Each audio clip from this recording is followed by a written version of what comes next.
Ready to move in premium triplex villas at Kollur APR projects.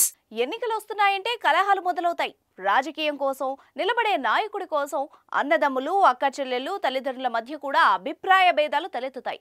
అప్పటి వరకు నీ భుజం మీద చెయ్యి వేసి తిరిగే స్నేహితుడు కూడా శత్రువుగా మారతాడు.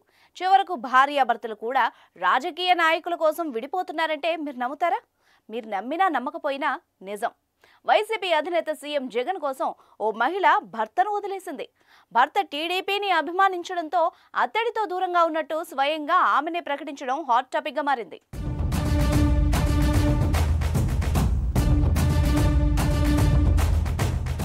ఏపీలో ఎన్నికలు దగ్గర పడుతున్న వేళ మీడియా ప్రజాభిప్రాయాల మీద ఫోకస్ చేసింది. ప్రధానంగా గ్రామాల్లో ఉన్న మహిళల అభిప్రాయాలను సేకరిస్తున్నారు. ఈ క్రమంలో రంగనాయకమ్మ అనే మహిళ ఎదుట మైక్ పెట్టి నీకు ఎవరిష్టం అని ప్రశ్నించగానే గలగల మాటలతో ఆమె దంచికొట్టింది. కుక్క తిప్పుకోకుండా మాట్లాడుతూ జగన్ పై తన అభిమానాన్ని చాటుకుంది. అంతేకాదు సీఎం జగన్మోహన్ రెడ్డి కోసం తన భర్తను కూడా వదిలేసినట్టు చెప్పింది. తన భర్త టీడీపీ కావడంతో గొడవపడి దూరంగా ఉన్నట్టు వెల్లడించింది. జగనన్న పాలనలో పేద ప్రజలు అందరూ అన్నం తింటున్నారని, పిల్లలకు చదువులు బాగున్నాయని కొనియాడుతూ చెప్పిన రంగనాయకమ్మ వీడియోలు ఇప్పుడు సోషల్ మీడియాలో వైరల్ అవుతున్నాయి. వైసీపీ శ్రేణులు సైతం రంగనాయకమ్మ వీడియోను తెగ వైరల్ చేస్తున్నారు. అయితే మరికొందరు మాత్రం ఆమెను విమర్శిస్తున్నారు.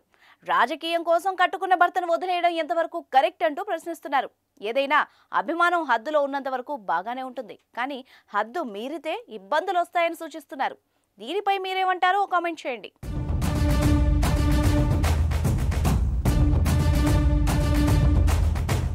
జగన్ అన్న కోసం నా భర్తనే నేను వదులుకుంటున్నా. ఆయన ఏమన్నాడు, తెలుగుదేశం ఏమన్నాడు, నేను వేసేది ఫ్యాన్ కి, నేను పక్కా జగన్ పార్టీ. వెళ్ళిపోయాడు నన్ను వదిలేసి. మా ఆయన తెలుగుదేశం, నేను జగన్ అన్న. మా ఆయన వదిలేస్తా, జగన్ అన్న మాత్రం నేను వదిలి. సుమన్ టీవీలో మీ పర్సనల్ అండ్ బిజినెస్ ప్రమోషన్స్ కోసం కింది నెంబర్ కి కాంటాక్ట్ చేయండి.